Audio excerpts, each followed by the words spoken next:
Okay. I'm super stressed. Wait, go through my CSCS. Am I calm right now? No. Yeah, yeah. You know, Just listen to me. right.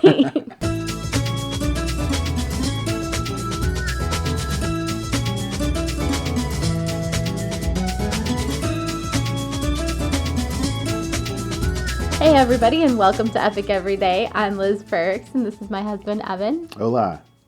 We're so glad that you guys are here with us today on this ever so lovely Monday. Yeah. Oh, Happy so Monday. full of possibilities, right? The whole week's ahead of us, isn't it? Yes. So this week, amazingly enough, we're talking about living on the verge, which is like a perfect Monday topic, don't you think? Yeah. Yeah. Sometimes the weekend doesn't really quite give you the rest you think you need to dive into Monday. So Right. that happens all the time at work. Like, if it's a Monday, that's the answer. How are you doing? Well, it's Monday. Yes. Anyway. So by living on the verge, what we're talking about is being on the edge of overwhelm. You're like, just it'll be the straw that breaks your camel's back. Yeah.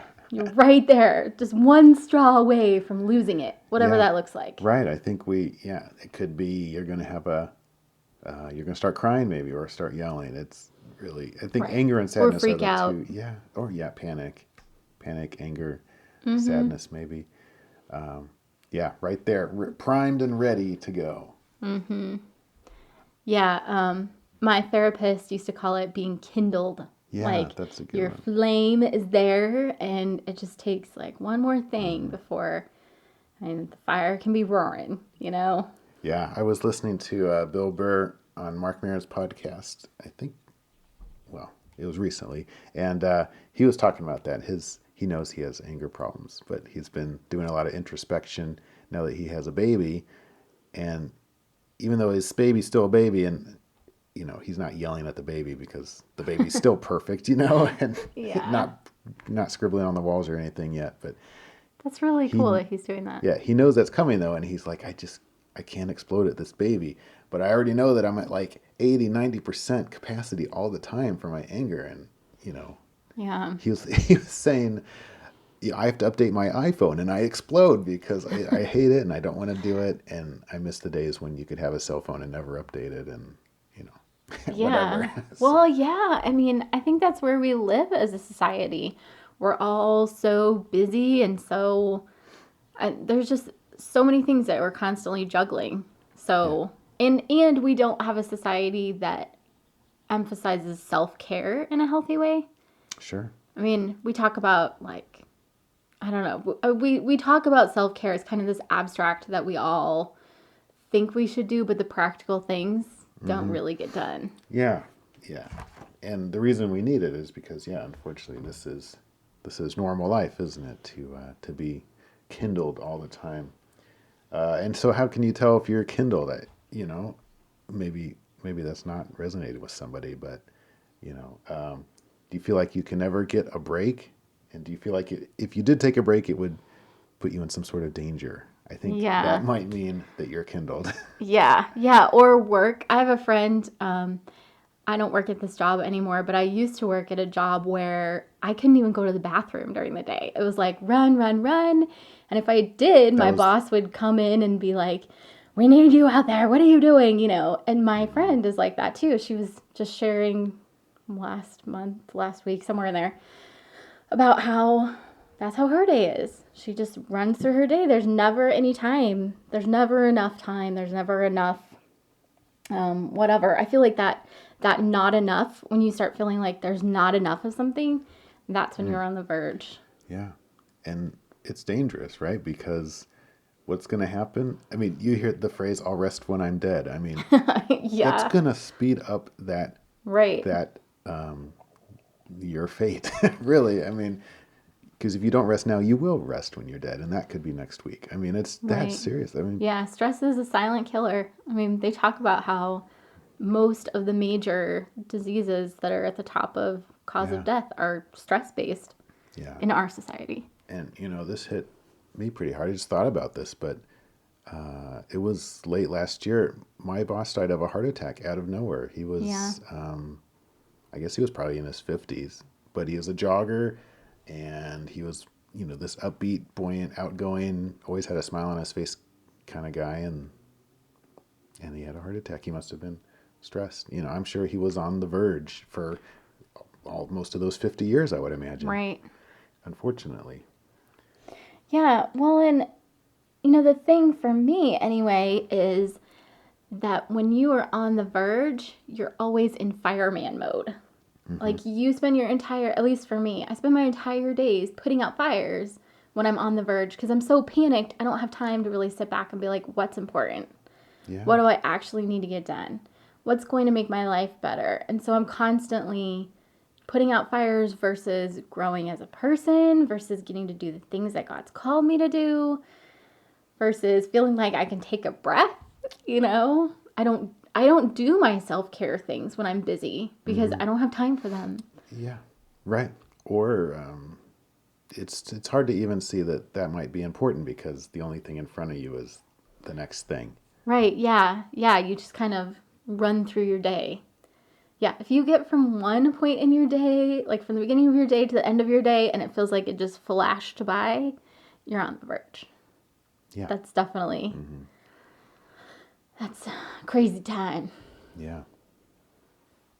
So what is the answer to that? I mean, and the biblical way of handling that overwhelm is fascinating because it's the opposite of what you'd think. It's not, well, I think there's probably something to say for working more efficiently, but the big answer is the Sabbath rest.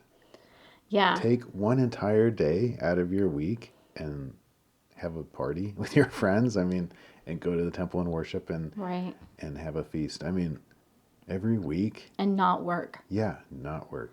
That's the thing that always has gotten me about the Sabbath. Like that idea that you just trust that everything's going to be okay if you don't work for one day of the week. That's really hard for me to do. I'm such a control freak that the idea of, what if I don't check my email for a day? What if I don't, do whatever? Yeah. And there's classic examples where the Pharisees kind of destroyed this, but it's a forced calm. And since that's our CSC for today, you can you can go through your Sabbath if you're an ancient Israelite and not be calm in your heart. Just because you're not Right. working doesn't mean you're calm, but it's a wonderful opportunity to actually engage in some calm. And that's really the answer to getting over this verge in a safe way, getting the verge, stepping back from that cliff a little Right. bit. Yeah, and the CSCs are so applicable to all areas of life. They're actually an adaptation of Peter Ralston's Tai Chi principles. And in case you guys don't remember, they're being calm, surrendered, centered, connected, and complete. And it's convenient because we're gonna focus on, we'll be keying in on one every day of the weekend. So today's Monday, but yeah, just that so the Sabbath pattern, and there's also feasts and festivals throughout the year where you have a week of Sabbaths or Right. 2 Sabbaths in a row. Like There's it's rest built in. yeah, and lots of it, really. I mean, Right. And that goes back to what we were talking about with the how do you know you're on the verge if you can't rest? I was thinking a lot about the verse that came to mind for me was I think it's Psalm 46:10 where it says, "Be still and know that I am God. I will be exalted among the nations." And this idea that it's that calm that comes from slowing down, from really, taking a break. yeah, And not just still. from Yeah, right, like there's two components to it. It's the be still and know that I am God. And we can't know that God is God unless we're calm. Like when we're in survival rushing mode, there's no room to step back and be like, wait, God's sovereign. yeah. The only thing we know is that if I don't get this report done or this paper written or my homework done or my kids, bath time done or new summer clothes or whatever, like then the world's falling apart and I'm a failure of some kind or I'm gonna be damaged. Right. Yeah, it just creates this situation of lack and fear. When we don't spend time in God's presence, just being calm and being still, we don't have that assurance that He's our loving Father. Yeah. I mean, I love thinking about how God is our trust. We're all trust fund kids. That He is the God who owns everything, has all the time in the world, has all the energy, and He gives us exactly what we need on a day to day basis versus us having to, I don't know, muster it up on our own or run around like chickens with our heads cut off Mm-hmm. to try to make things go the way that they're supposed to go. Yeah, that's dangerous, and it doesn't work really. I thought of another another just natural example is the day-night cycle, or the summer winter cycle, where the you can't, well, now with electricity you can, but there's been most of Earth's history where you, once the sun goes down, you're really limited as to what you can do. Yeah. You almost have to rest unless there's a full moon or something. So Right. God's like, listen, you don't have to pedal to the metal all the time, and I don't want you to. Right. Yeah, that is interesting. The girls and I, our daughters, were talking about the earth in our science class recently and how the fact that we have seasons is so amazing. Like Mm-hmm. how many factors go into the fact that we have seasons and how the earth needs that rest during the winter so that then it can grow things during spring and summer, and how amazing it is that God designed it to be that way. Like we see in Yeah. nature this idea that we need rest versus we need to go, go, go. Mm-hmm. Yeah, makes me wonder.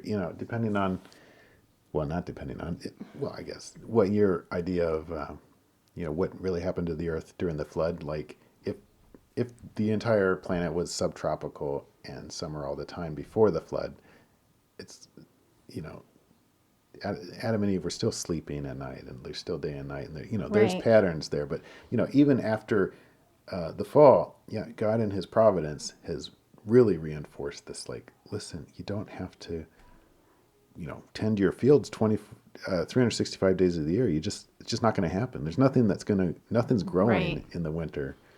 Right. Well, and I think it's so amazing that he contrasts that with, the curse on the ground and by the sweat of the brow or by the sweat of your brow, you will, Hmm. work the ground and get your food. And so this idea that Adam's going to work hard, but he also has to rest. Yeah. Like there's still Sabbath. So So, what have you done to try to combat this verge? well, definitely, I mean, the CSCs have been so amazing.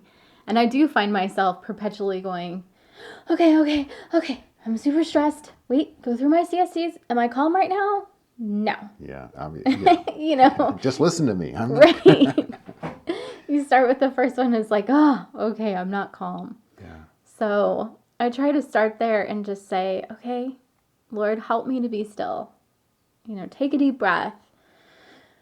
Try to think about why am I so anxious? mm, Going back to that verse in Philippians where it says, do not be anxious about anything, but present your requests to God with thanksgiving, and the peace of Christ will guard your hearts and minds. And the peace of God will guard your hearts and minds in Christ Jesus. yeah. And there's that So, again, the like, don't worry, be, and then the God's in control part, like that right, song you mentioned.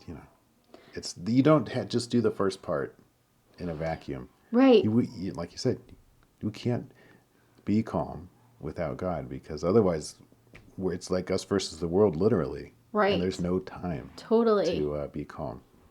Yeah, it's impossible to really come from a place of fullness. Hmm. You're always going to be in a place of lack if you don't have the Lord. Hmm. Yeah, one thing that we've done for a while now, and sometimes it's more consistent than others, is you know it's hard to have a real true Sabbath in our culture, but we have personally tried to have a night off Yeah. and give that to each other, and Yeah, it's it's a not few a joint hours, night off. right? It's a separate, like, you go out for 3 hours, I go out for Hmm. 3 hours. We leave the house just to remind ourselves that there are things outside Yeah, of our lives. yeah, I mean, if I don't take a break from the house, and the kids and even Sure. you, as much I as I know. love Yeah. you. Yes. I get lost in like, oh my gosh, this is my life. But even just driving somewhere by myself reminds me there is so much more going on in the world than whatever I'm stressing about. Yeah. Helps me take a step back. Yeah. And then I think obviously taking that time in the morning to spend time with God, whether it's, you don't have to have an hour-long quiet time every day. It can be 5 minutes where you just say to the Lord, okay, I need you to remind me that you're in control today. I need you to give me calm. Mm-hmm. So, yeah. So I would encourage us all to try something different. If you're on that verge and you know it, Right. try to engage in calm. I mean, it's going to be hard. Right. And that's the trick. Like, Yeah. that's the trick of being, like, the lie of being on the verge. That the way to get off the verge is to run harder. Right. It's like a hamster wheel. You get on it and you're like, if I just run fast enough, but you don't even realize because that. it's always like, well, next week when I get this 100 things done, I can Right. take a minute to myself. But that's a lie. There's no next week. Right. Yeah. So, we have a Facebook community as well as a Twitter. Evan's handle is @akindoflying. Yep. And Liz's is Eliz Frerichs. And we'd love to really hear from you about this. I mean, does it sound impossible? Maybe you've tried it and it works. You've got a great method to engage in calm. We'd love to hear it. Right, and we'd encourage you guys, this is why we're here. This is why we're doing a 5 days a week, every weekday podcast. Because we need reminders daily. It's way too easy to slip back into our culture. So, I hope you guys will join us tomorrow. That's right. And enjoy the rest of your Monday and the rest of your week. Yes, Monday of opportunity. That's right. All right. We'll talk to you guys later. See you. Bye.